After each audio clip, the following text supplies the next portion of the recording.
Diz assim a palavra do Senhor. Atos capítulo 12, a partir do verso 1.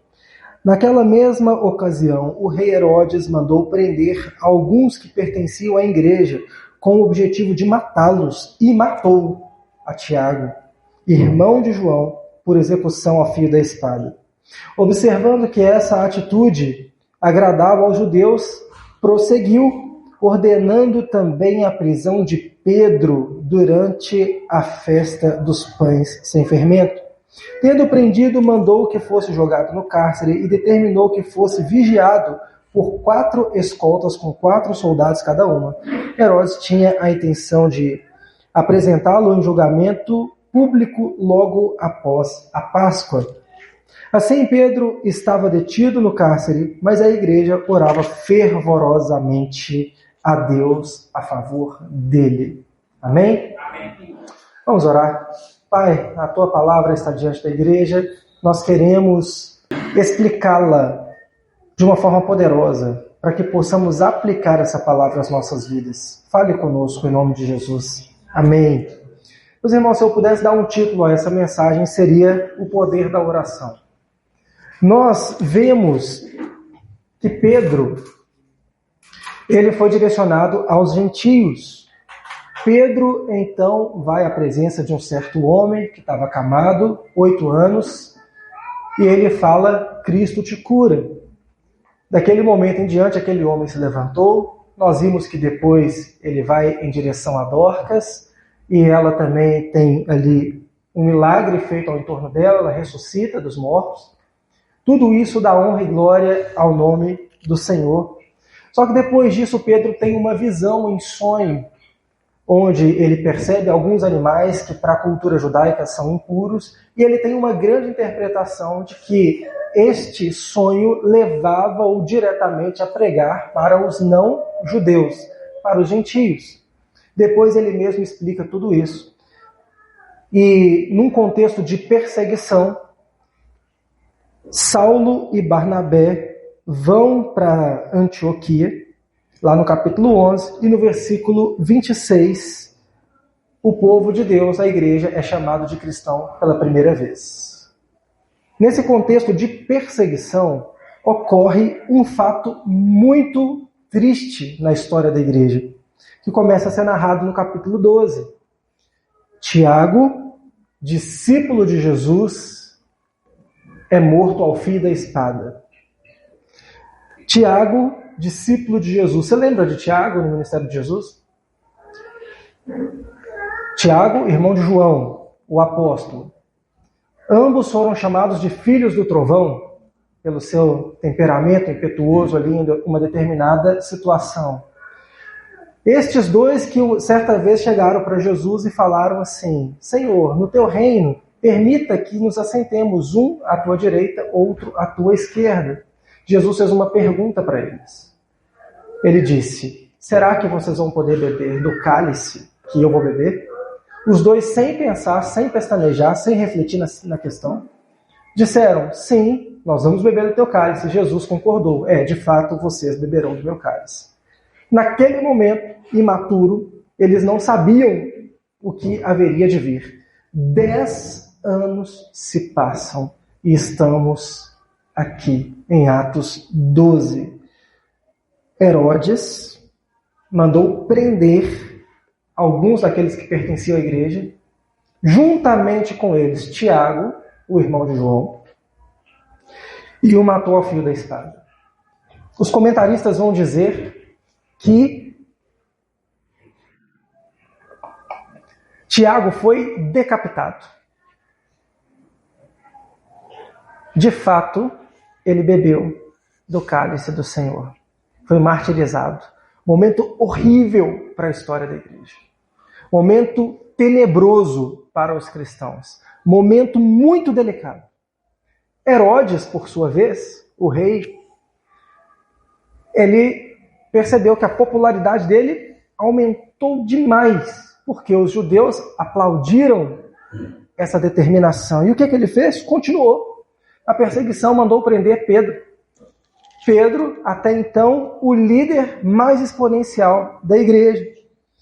E acontece que ele mandou prender Pedro com a intenção de julgá-lo e matá-lo, e colocou toda a força armada para vigiar Pedro. 4 escoltas, com 4 soldados cada escolta, com algemas, com diversas grades na prisão. E acontece um fato curioso. Pedrão, no versículo 6, ele está dormindo. Ele se encontra cochilando na prisão. E aconteceu que na noite anterior ao dia que Herodes pretendia submetê-lo a julgamento, Pedro estava dormindo. Imagine o contexto: perseguição, morte, prisão, julgamento no dia seguinte, e o Pedrão estava dormindo. Será que ele aprendeu com Jesus no barco? Lembra a tempestade? Estava acontecendo a tempestade. Ô, mestre, não se diga que morramos. E Jesus estava como no barco? Dormindo. Será que Pedro aprendeu com Jesus que no meio daquela tempestade toda, no meio daquela circunstância toda, ele poderia simplesmente confiar no Senhor? Se tiver que ir para a morte como o Tiagão, vamos para a morte. Se ele tiver que livrar da prisão, ele vai livrar da prisão. O que eu posso fazer com a força do meu braço? Nada. Absolutamente nada. O que me resta fazer? Descansar no Senhor. Descansar no Senhor. Isso me lembra como nós devemos orar. O Senhor Jesus disse, certa feita, que não é pela nossa muita repetição nas palavras em oração que seremos ouvidos. Sabe o que isso me ensina? Que quando eu tenho um dilema muito grande, quando eu tenho uma responsabilidade muito grande, quando eu tenho uma questão que é maior do que as minhas capacidades intelectuais ou físicas de resolução daquele problema, eu oro, mas eu não oro muitas vezes, eu oro uma vez. Eu coloco o problema para o Senhor do universo e faço de tudo para esquecer. Esqueço. Quer uma aplicação prática? Uma prova, um concurso público, uma entrevista de emprego, uma cirurgia que vai acontecer, um encontro que é muito esperado, vai para a maternidade. Aquilo que não está sob o nosso controle. Oremos com toda a fé. Basta lançar ao colo do Pai uma única vez e nós podemos dormir tranquilos. E nós podemos descansar, porque aquele que pode todas as coisas já recebeu a nossa oração. Eu imagino, o texto não diz, que Pedrão deve ter orado. Falou, Senhor, eu estava pregando e eles me prenderam aqui. Estou nas suas mãos. E dormiu. Isso para mim é fé inabalável. E olha como que a Bíblia é bela, olha como que o texto é maravilhoso. Se você for ao final do Novo Testamento, na primeira carta de Pedro, capítulo 5, versículo 7, este mesmo Pedro que se encontra dormindo aqui, ele tem uma citação maravilhosa. Ele diz, lançai sobre ele toda a vossa ansiedade, porque ele tem cuidado de vós. Será que nós sabemos orar? Será que nós sabemos lançar sobre o nosso Deus toda a nossa ansiedade? Pedro podia ser executado na manhã seguinte. Mas o Senhor providenciou que um anjo viesse ao encontro dele. O anjo dá algumas ordens para ele, para Pedro. Diz, levanta-te depressa, arruma a tua roupa, calça a tua sandália e me acompanha. Pedro, ainda sonolento, ele não sabia o que estava acontecendo, simplesmente obedeceu. As cadeias se quebraram, ele passou pelas sentinelas, pelos guardas, as portas se abriram como as portas de shopping. Ninguém pôs a mão para abrir a porta, ele simplesmente, o sensor abriu a portinha para ele, ele passou por entre as grades da prisão. E quando ele chegou a um determinado ponto da rua, o texto diz que o anjo, então, deixou Pedro sozinho e ele caiu em si. Lá no verso 11, foi quando Pedro caiu em si e disse: agora entendo, sem qualquer sombra de dúvida, que o Senhor enviou o seu anjo e me libertou das mãos de Herodes e de tudo que o povo judeu tramava contra mim. Apenas um poder de Deus poderia fazer isto. E para onde que Pedro vai? Será que ele vai fugir para que ninguém tenha como encontrá-lo? Será que ele vai voltar para a casa dele, onde provavelmente a esposa dele, a sogra, poderiam estar preocupados com ele? Não. Sabe para onde ele foi? Para onde ele tinha certeza que a igreja estava reunida e orando em favor dele. Como disse o verso 5. A igreja orava fervorosamente a Deus em favor de Pedro.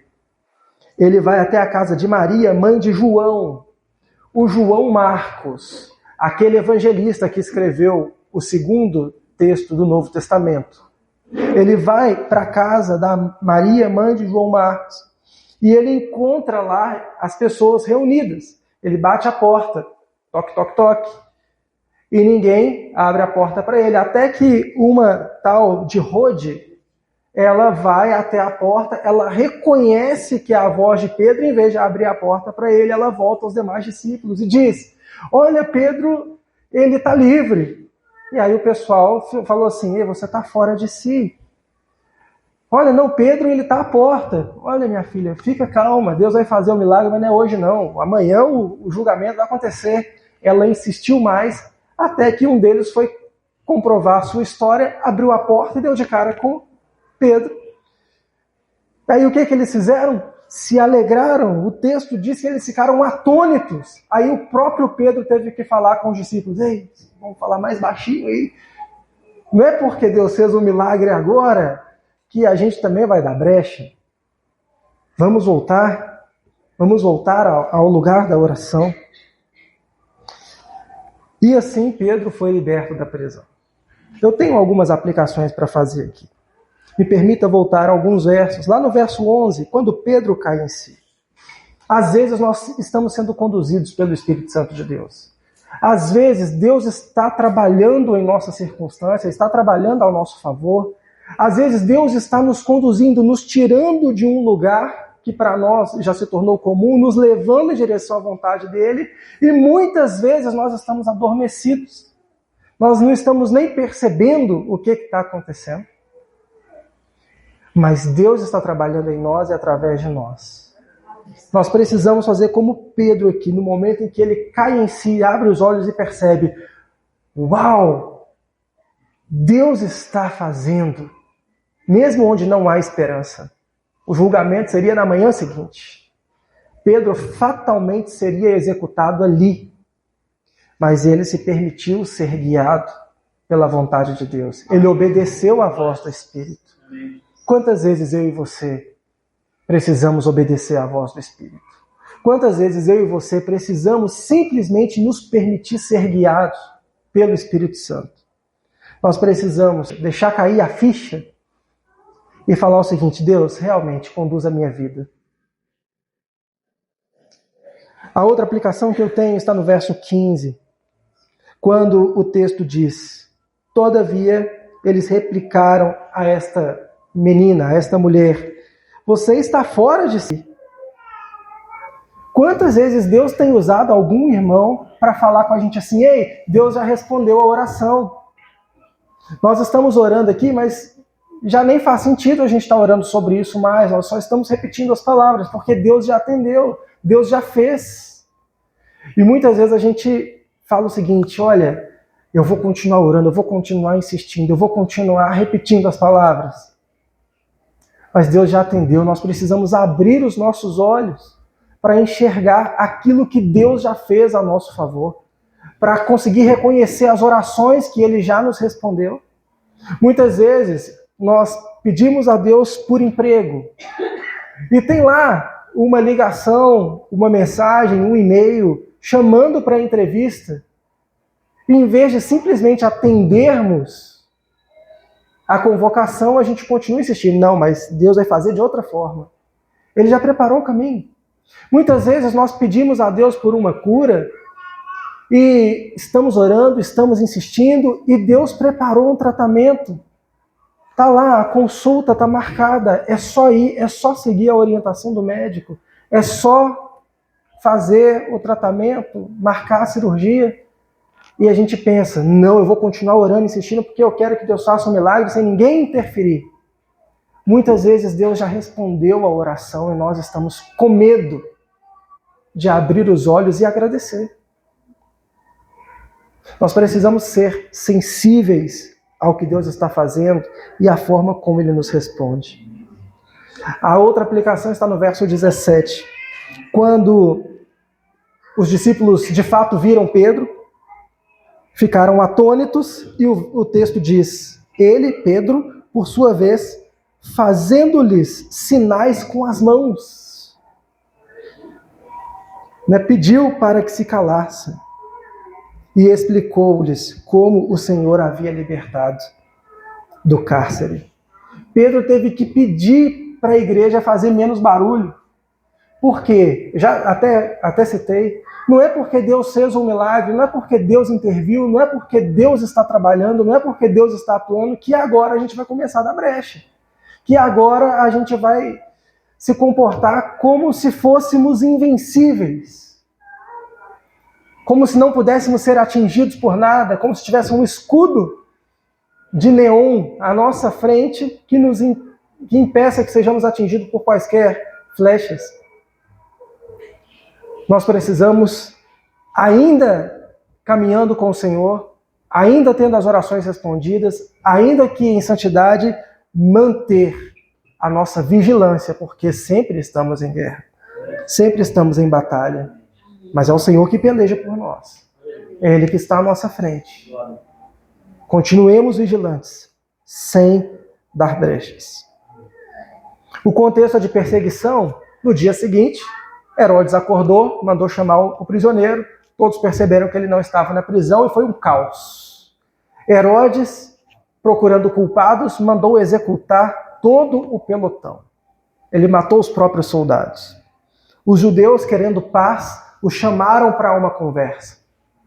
Herodes se sentou no trono, vestido com alta pompa, as roupas de rei, e os judeus, no versículo 22, disseram: eis que é um Deus e não um simples mortal que nos fala.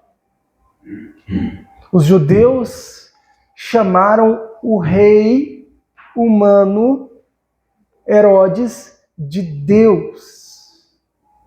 Isso por si só já é devastador. Mas o verso 23 ainda deixa tudo um pouco pior. Mas considerando que Herodes não ofereceu glória a Deus, mesmo que o povo tivesse errado aqui, Herodes poderia ter falado assim: não, gente, não, eu não sou nenhum Deus. Eu só estou aqui ocupando um espaço político entre vocês. Mas ele recebeu uma glória que não era devida a ele. E então, o mesmo anjo que libertou Pedro da prisão o feriu e ele morreu comido de vermes. Duas aplicações aqui. A primeira é o perigo da fama. Herodes, famoso, Herodes, com sua popularidade em alta, executou Tiago, a popularidade dele aumentou, ele ficou bem na fita com os judeus, ele quis fazer muito mais no contexto da perseguição à igreja, e então essa fama que subiu para a cabeça de Herodes fez com que ele aceitasse que o povo o chamasse de Deus. E ele recebeu essa glória em contraste com o que Pedro fez algumas páginas atrás. Naquele momento em que Pedro encontrou com um homem que estava acamado há 8 anos, o que ele fez? Ele devolveu glória a Deus. Ele disse: Cristo te cura. Está bem frisado com a igreja, ele não tomou a glória nem a honra para si. Ele devolveu a quem era devido. No momento em que ele foi orar por Dorcas, que estava morta, ele ajoelhou, orou, ele devolveu honra e glória ao nome do Senhor. Ele não tomou aquele milagre como sendo um poder próprio. Aqui, Herodes, simplesmente por fama, toma para si o lugar de Deus. Um contraste que culminou na morte do perseguidor da igreja desse momento. Herodes estava perseguindo e matando, agora o anjo do Senhor o fere de morte. Nós não podemos incorrer no risco de tomar o reconhecimento para nós daquilo que é Deus quem faz. Nós podemos fazer tudo em nome do Senhor, avançar com o Evangelho. Nós podemos orar pelas pessoas. Nós podemos batizar aqueles que se convertem. Mas sempre devolvendo honra, glória e louvor ao nome do Senhor Jesus. O texto muda um pouquinho de figura aqui no versículo 24. Ele diz, entretanto, e aqui esta palavra no texto dá uma ideia de apesar de toda a perseguição, apesar de todo esse contexto de morte do lado dos cristãos, morte do lado da política e dos judeus, entretanto, apesar de tudo isso, a palavra de Deus continuava a espalhar-se por toda parte, multiplicando-se. Depois, o verso seguinte muda ainda. Ele vai pegar aquele contexto que Paulo e Barnabé estavam pregando em Antioquia, eles ficaram lá por cerca de 1 ano, e aqui eles vão pegar o João Marcos e vão voltar com ele para Jerusalém. Considerando que esses cristãos estavam reunidos na casa da mãe desse João Marcos. Alguns estudiosos dizem, só a título de curiosidade, que é nessa casa que Jesus fez a última ceia com seus discípulos. Era uma casa importante, era um lugar estratégico. Ali estava João Marcos, que depois veio a escrever, o primeiro a relatar, escrever e publicar uma face do Evangelho de Jesus. Um dos 4 documentos oficiais que nós temos em relação ao Evangelho de Jesus. Voltando ao verso 24, a palavra de Deus, entretanto, estava avançando. Aqui, me permitam fazer uso de uma teologia específica, escatológica, chamada amilenismo, para eu explicar esse texto. No amilenismo, que é uma corrente de interpretação dos últimos acontecimentos, diz que o reino de Deus é estabelecido com a primeira vinda de Cristo e será pleno quando Cristo voltar a segunda vez. Nesse intervalo de tempo, o Evangelho expande, o Evangelho cresce, o Evangelho não é barrado. A interpretação é que no momento da cruz se cumpre aquela revelação que Deus fez lá no Gênesis, né? A serpente picaria o calcanhar do descendente e ele esmagaria a cabeça da serpente. Nesse momento, o diabo, então, ele perde o poder de barrar as nações do conhecimento do Evangelho.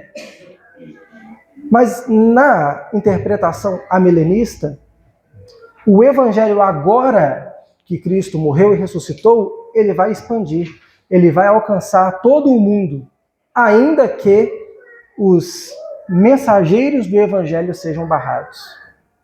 Ainda que o inimigo, o diabo, tenha poder para matar, executar, barrar os pregadores do Evangelho, ele não tem mais poder para barrar a mensagem do Evangelho.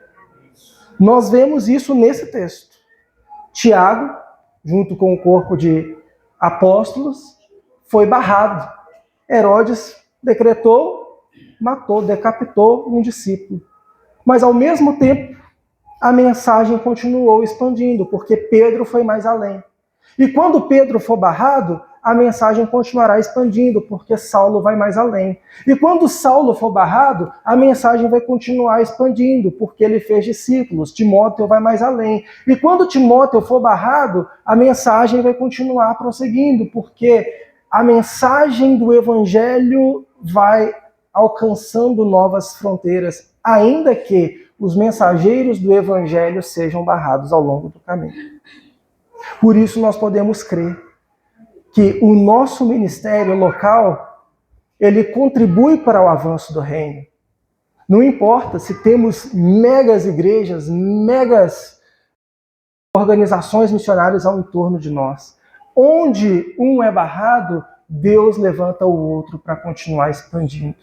Por isso, todos nós temos campo, todos nós temos onde atuar. Onde o famosíssimo pregador não alcança, você alcança. E ainda que um evangelista não consiga chegar em determinado local, não consiga chegar em determinado coração, Deus levanta outro para chegar. Porque, ainda que os pregadores sejam barrados, a mensagem do Evangelho, ela não é mais barrada e vai alcançar todo o mundo. Entretanto, a palavra de Deus continuava a espalhar-se por toda parte, multiplicando-se. Queria deixar essa mensagem de esperança no final.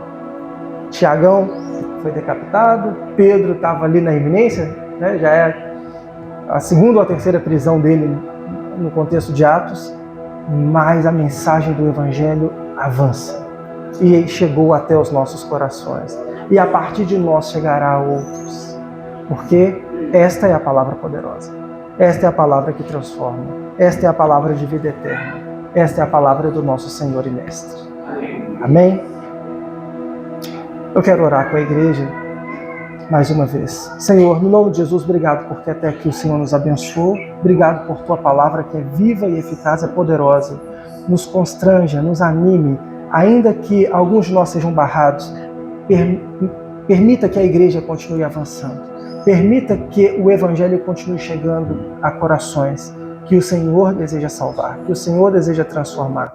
Use-nos com poder e autoridade. Não nos deixe nos acovardar, mas faça com que, através de nós, o Teu Evangelho continue crescendo. Em nome de Jesus. Amém e amém e amém.